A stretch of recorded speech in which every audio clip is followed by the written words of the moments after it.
তো কাহিনীটির শুরুতেই আমরা একটি হ্যাপি ফ্যামিলিকে দেখতে পাই যারা কিনা একটি দোকানে বসে খাবার খাচ্ছিল, যেখানে বাবা কবির, মায়ের নাম জ্যোতি আর মেয়ে জাহ্নবী আর ছেলে ধ্রুব খুব মজা করছিল। কিন্তু হঠাৎই একটি মধ্যবয়স্ক লোক এসে তাদের সাথে একই টেবিলে চা খেতে শুরু করে। প্রথমে ব্যাপারটা সবকিছু নর্মাল লাগছিল, কারো কোনো প্রবলেম হয় না। আর লোকটির নাম বলা হয় এখানে বনরাজ কাশ্যপ। তো কথা বলতে বলতেই কিছুক্ষণ পর হঠাৎ করে কবির উঠে চলে যায়, আর সেই সুযোগে বনরাজ জাহ্নবীকে একটি ছোট্ট লাড্ডু খেতে দেয়। আর মেয়েটি যখনই লাড্ডুটি খায়, জানি না তার ভেতরে এমন কিছু হয়ে যায়, তার মাইন্ড এমন ওলট পালট হয়ে যায় যে সে ওই লোকটির প্রত্যেকটা কথা মানতে বাধ্য হয়। বনরাজ মেয়েটিকে বলে, জাহ্নবী বেটা, খাবারটি খেয়ে নাও। এই কথাটি বলার সঙ্গে সঙ্গেই মেয়েটি সমস্ত খাবার খেয়ে নেয়। তারপর তারা যখন গাড়িতে করে বাড়ি ফিরবে, ঠিক তার আগেই সেই লোকটি আবার এসে জাহ্নবীকে একটি বিস্কুটের প্যাকেট দিয়ে বলে, এটা বাড়িতে যাওয়ার আগেই পুরোটা খেয়ে নেবে। তো যাই হোক, কয়েক ঘন্টা পর তারা নিজেদের বিলাসবহুল বাড়িতে ফিরে আসে আর খুব মজা করছিল। কিন্তু হঠাৎই জ্যোতি দেখতে পায় যে বাড়ির বাইরে সেই বনরাজ দাঁড়িয়ে আছে। কিছু বুঝতে না পেরে সে কবিরকে বলে, বাইরে ওই লোকটা কি করছে? আর তার কথা বলার সঙ্গে সঙ্গেই পেছনে ঘুরে তাকিয়ে দেখতে পায় যে সেই লোকটি তাদের বাড়িতে অনুমতি ছাড়াই চলে এসেছে। ঠিক তখনই জাহ্নবী মিথ্যে কথা বলে যে আমি ওনাকে এখানে আসতে বলেছিলাম। বনরাজ বলে, আমি বেশিক্ষণ থাকবো না, আমার মোবাইলের চার্জ শেষ, ব্যাটারি শেষ, তাই 10 মিনিট চার্জ করেই এখান থেকে চলে যাব। এরপর জ্যোতি আর কবির যখন দুতলায় ঘরে চেঞ্জ করেছিল, তখন নিচে বনরাজ জাহ্নবীর সঙ্গে কথা বলে তাকে বস করার চেষ্টা করেছিল। কিন্তু হঠাৎ তখন তার ভাই ধ্রুব চলে আসে, আর এই দেখে রেগে লোকটি মেয়েটিকে বলে যে আজ তোমার ভাইয়ের সাথে এমন খেলা করো যেন সে কোনোদিনও খেলতে না পারে। তারপর জাহ্নবী তার নিজের ভাইকে এত জোরে দোল খাওয়ায় যে পুরো মাথা খারাপ করার মতো একটা দৃশ্য। কিন্তু কিছুক্ষণ পর তার বাবা কবির এসে কোনো রকম দুইজনকে থামিয়ে দেয়। ভাই, কাহিনী এখানেই শেষ নয়। এরপর রাত্রে যখন সবাই খাবার খেতে বসেছিল, তখন হঠাৎ বনরাজ এসে তাদের সঙ্গে একই টেবিলে বসে পড়ে। আর লোকটি বলে, আপনার মেয়ে আমার কাঠের পুতুল, আমি যা বলবো আপনার মেয়ে তাই করবে। এই সমস্ত কথা শুনে কবিরের ধৈর্য হারিয়ে যায়, আর সে বলে, দেখুন ভাই সাহেব, এই সমস্ত মজা দেখার সময় আমার নেই, আপনি প্লিজ এখান থেকে চলে যান। কিন্তু লোকটি বলে, मैं कहीं नहीं जाने वाला, যতক্ষণ না আমার কাজ শেষ হয় আমি এইখান থেকে এক পাও নড়ব না। আপনি তোমরা ডেমো দেখতে চাও? এই বলে সে জাহ্নবীকে বলে, বেটা জাহ্নবী, উঠে দাঁড়াও তো। আচ্ছা, আবার বসে পড়ো। আচ্ছা, তুমি আবার দাঁড়িয়ে যাও, আবার বসে পড়ো। আচ্ছা, একটা কাজ করো তো, বাচ্চাদের মতো কান্না করা শুরু করো, একদম জোরে জোরে চিৎকার করে ছটফটিয়ে কাঁদতে থাকো। আর তারপর জাহ্নবী যেভাবে কাঁদা শুরু করে, সেই আওয়াজ পুরো বাড়িকে কাঁপিয়ে দেয়।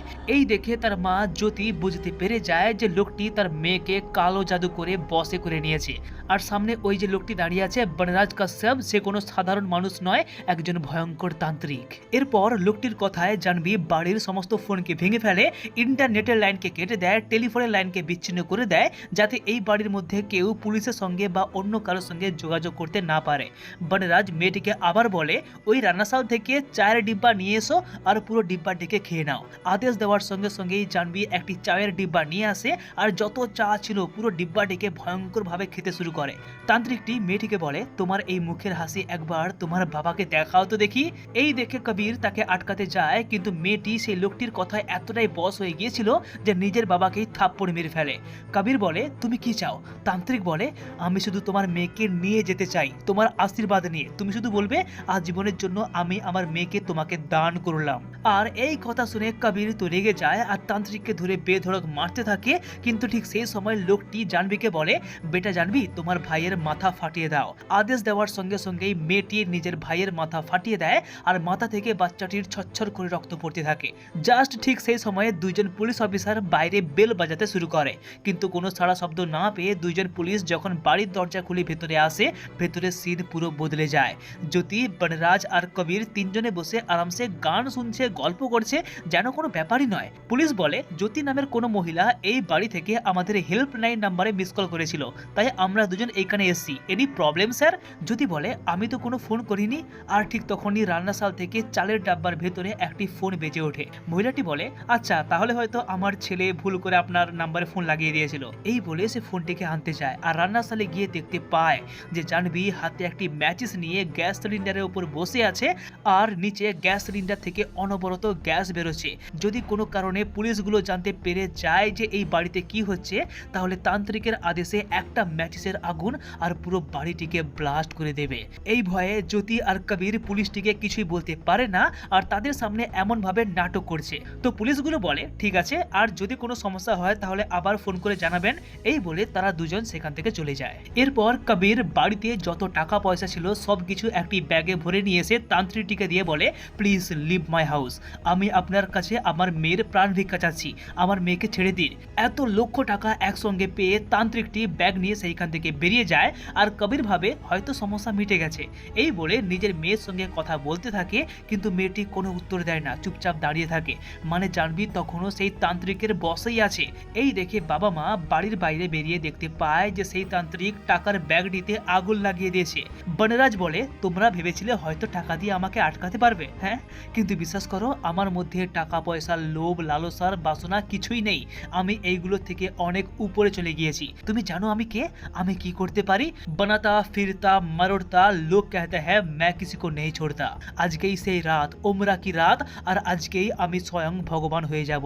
উমরা মানে কালো ছায়ার এমন ভয়ঙ্কর অংশ যেখানে আলো পর্যন্ত পৌঁছতে পারে না, আর আজকেই সেই রাত। এই বলে লোকটি নির্লজ্জের মতো আবার বাড়ির ভেতরে চলে আসে আর জাহ্নবীকে বলে, বেটা জাহ্নবী নিজের গালে থাপ্পড় মার তো দেখি, আর ততক্ষণ মারতে থাকো যতক্ষণ না তোমার মুখ থেকে রক্ত বেরিয়ে যায়। মেয়েটি পুতুলের মতো অনর্গল নিজের গালে থাপ্পড় মারতে থাকে। এইদিকে ওপরে ধ্রুব মাথা ফাটিয়ে শুয়ে আছে আর নিচে তান্ত্রিকের সঙ্গে জাহ্নবীর যে ভয়ঙ্কর দৃশ্যগুলো হয় ভাই একবারে দেখার মতো সিন। জ্যোতি আর কবিরের ধৈর্যের বাঁধ ভেঙে যায় আর এইখানে সে নিজের মেয়েকে মানে জাহ্নবীকে একটি সিঁড়ির সঙ্গে বেঁধে দেয়, তারপর তান্ত্রিকের উপর ঝাঁপিয়ে পড়ে আর দুর্দান্ত একটা ফাইট হয়। তান্ত্রিকের অবস্থা এতটাই খারাপ হয়ে যায় যে সে কবিরের সঙ্গে পেরে ওঠে না, তাই জাহ্নবীকে বলে, বেটা জাহ্নবী জোরে জোরে হাসতে থাকো আর ততক্ষণ পর্যন্ত থেমো না যতক্ষণ না তোমার মৃত্যু হয়ে যায়। এই কথা শোনার পর জাহ্নবী এত জোরে জোরে হাসতে থাকে যে সেই আওয়াজ পুরো বাড়িকে কাঁপিয়ে দেয়।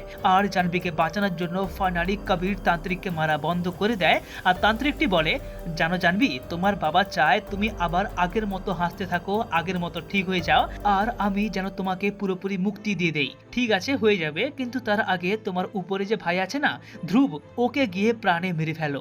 এই বলে সে মেয়েটির হাত খুলে দেয় আর জাহ্নবী একটি চাকু নিয়ে নিজের ভাইকে মারতে উপরে চলে যায়। এই দেখে তার বাবা মা তাকে আটকাতে যায়, কিন্তু জাহ্নবী খুবই চালাকি করে জ্যোতি আর কবিরকে একটি রুমে আটকে দেয় আর চাকু নিয়ে পুরো বাড়ি খুঁজতে থাকে তার ভাই কোথায়। সে বলে, বেটা ধ্রুব তুই কোথায় আছিস, আমি তোর দিদি, বেরিয়ে আয় বলছি।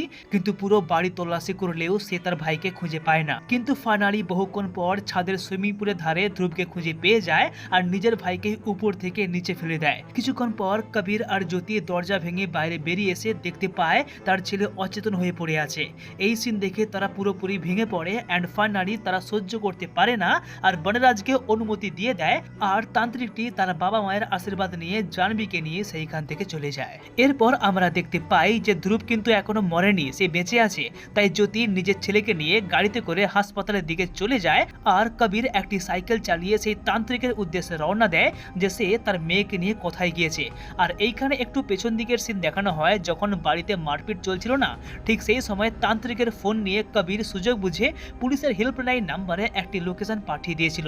মানে সেই তান্ত্রিক ওই ফোনটিকে নিয়ে যেখানে যাবে পুলিশ তার লোকেশন থেকে ট্র্যাক করতে পারবে। মিনওয়াইল এইদিকে আমরা সেই তান্ত্রিককে দেখতে পাই যে কিনা জঙ্গলের মধ্য দিয়ে জাহ্নবীকে নিয়ে যাচ্ছিল, কিন্তু এইখানে জাহ্নবী একা নয়, জাহ্নবীর মতো আরো অনেক বাচ্চা বাচ্চা মেয়ে, প্রায় শত শত মেয়ে যারা কিনা বহু মাস ধরে এই জঙ্গলে বসবাস করছে শুধুমাত্র সেই তান্ত্রিকের কথায়। কেউ পুতুল বানাচ্ছে, কেউ রান্না করছে, কেউ বা অনবরত হেসে চলেছে বিকৃত চেহারা নিয়ে একটি পোড়ো বাড়ির মধ্যে বাস করছে। আর এইখানেই সেই বনরাজ নিজের সাধারণ মানুষের পোশাক ছেড়ে তান্ত্রিকের পোশাক পরে নেয়। গলায় চেন, পায়ে আংটি, হাতে আংটি, চোখের মণি সমস্ত কিছু যেন পাল্টে যায়। আর এইখানে আমরা পেছন দিকে একটি ডেভিল মূর্তি দেখতে পাই, এক ভয়ঙ্কর মূর্তি যাকে এই তান্ত্রিকটি নিজের শয়তান বলে পুজো করত। বনরাজ মেয়েগুলোকে বলে, যখনই আমি এক একটা করে পুতুল ওই আগুনে ফেলবো তখনই তোমরা এই যজ্ঞের আগুনের দিকে এগিয়ে আসবে, আর যখনই এই লাল পুতুলটা আগুনে ফেলবো তখনই তোমরা এই আগুনে ঝাঁপ দিয়ে নিজের জীবনকে চিরজীবনের জন্য মুক্তি পেয়ে যাবে। আজকেই সেই উমরা কি রাত। মিনওয়াইল কবির যখন বাইক চালিয়ে তান্ত্রিকের লোকেশনকে ট্র্যাক করে আসছিল, ঠিক তখনই সেই পোড়ো বাড়ির সামনেই কিছু হিজড়ে তার উপর এসে অ্যাটাক করে, যারা কিনা ওই পোড়ো বাড়িকে পাহারা দিচ্ছিল। এইখানে তাদের সঙ্গে খুব জবরদস্ত একটা মারপিট হয় অ্যান্ড লিটারালি কবির কোনো রকম তাদেরকে মেরে সেইখান থেকে বেরিয়ে আসে। আর পোড়ো বাড়ির সামনে গিয়ে দেখতে পায় প্রায় শত শত বাচ্চা মেয়ে তান্ত্রিকের বসে সেই যজ্ঞের চারিদিকে দাঁড়িয়ে আছে, আর সেই তান্ত্রিক এক একটা করে পুতুল আগুনে ফেলছে। কিন্তু হঠাৎই পেছন থেকে কেউ একজন এসে তার মাথায় আঘাত করে আর কবিরকে টানতে টানতে তান্ত্রিকের সামনে নিয়ে গিয়ে শুয়ে দেয়। বনরাজ বলে, আমি এই মেয়েগুলোকে ট্রেনিং দিয়ে রেখেছি, যদি আমার কিছু হয় তাহলে কিন্তু ওরা এসে তোমাকে খামচে খামচে জ্যান্ত খেয়ে নেবে, তাই কোনো চালাকি নয়। এই বলে সে আবার মন্ত্র বলা শুরু করে আর প্রত্যেকটা পুতুলকে সেই আগুনে ফেলতে থাকে। অ্যান্ড লাস্ট যখনই সেই লাল পুতুলটিকে ফেলতে যাবে, ঠিক তার আগেই নিচে শুয়ে থাকা কবির একটি আগুনের কাঠে নিয়ে তার কাপড়ে আগুন লাগিয়ে দেয় আর ছোট্ট চাকু নিয়ে তার জিভকে কেটে ফেলে আর সেই লাল পুতুলটিকে নিজের হাতে নিয়ে নেয়। অ্যান্ড লিটারালি ভাই এই সময়ে ব্যাকগ্রাউন্ডে একটা মিউজিক চলছিল শয়তান নামে, and literally I love this music, क्या बात है ভাই। তো যাই হোক, তান্ত্রিকের জিভ কেটে ফেলায় সে আর কিছু বলতে পারে না, যার জন্য মেয়েগুলো সেই আগুনের চারপাশেই দাঁড়িয়ে থাকে, কিন্তু ভয় তখনও কাটে না। সঙ্গে সঙ্গে মেয়েগুলো কবিরকে মারতে চায়, তাকে জ্যান্ত খেতে চায়, কিন্তু ঠিক তখনই সে তার পকেটে থাকা একটি টেপ রেকর্ডার চালিয়ে দেয়, যেখানে তান্ত্রিকের কণ্ঠে শোনা যাচ্ছিল যে তুমি আগের মতো আবার হাসতে পারবে, আগের মতো হয়ে যাবে, আর আমি তোমাকে মুক্তি দিয়ে দেব। তুমি আগের মতো হাসতে পারবে, আগের মতো খেলতে পারবে, আমি তোমাকে মুক্তি দিয়ে দেব। বারবার বারবার এই কথাগুলো রিপিট হতে থাকে, আর এই কথাগুলো শোনা মাত্রই সেই মেয়েগুলো কেন জানি না হঠাৎ শান্ত হয়ে যায়। মানে যখন কবিরের বাড়িতে তান্ত্রিকের সঙ্গে লড়াই হচ্ছিল, তখন তান্ত্রিকটি জাহ্নবীকে বলেছিল যে তোমার বাবা চায় তুমি আবার আগের মতো হাসতে থাকো, আগের মতো খেলতে থাকো, আর আমি যেন তোমাকে মুক্তি দিয়ে দেই। এই কথাগুলো কবির একটি ছোট্ট টেপ রেকর্ডারে করে রেকর্ড করে নিয়েছিল। এই রেকর্ডিং এর কথা শুনতেই মেয়েগুলো শান্ত হয়ে যায়, আর সেই তান্ত্রিকের কালো জাদু তাদের উপর থেকে চিরজীবনের জন্য সরে যায়। এন্ড ফাইনালি জাহ্নবী তার বাবার কাছে ফিরে আসে। এরপর আমাদের দেখানো হয় যে সেই মেয়েগুলো যারা মাসের পর মাস সেই জঙ্গলে কাটিয়েছে, তাদেরকে পুলিশরা উদ্ধার করে প্রত্যেকের বাড়িতে ফিরিয়ে দেয়, কিন্তু কবির সেই তান্ত্রিককে পুলিশের হাতে তুলে না দিয়ে তাকে একটি আন্ডারগ্রাউন্ড লোকেশনে লোকচক্ষুর আড়ালে কেন জানি না চেন দিয়ে বন্দি বানিয়ে রাখে। মারা যাওয়া পাখি, মারা যাওয়া ইঁদুর, পোকামাকড় এইসব তাকে খেতে দেয়, কিন্তু কেন জানি না কবির সেই তান্ত্রিককে প্রাণে মারে না, তাকে বাঁচিয়ে রাখে। আর এইরকমই একটি তাগড়া সাসপেন্সের সাথে শয়তান সিনেমাটির কাহিনী এইখানেই দা এন্ড হয়ে যায়।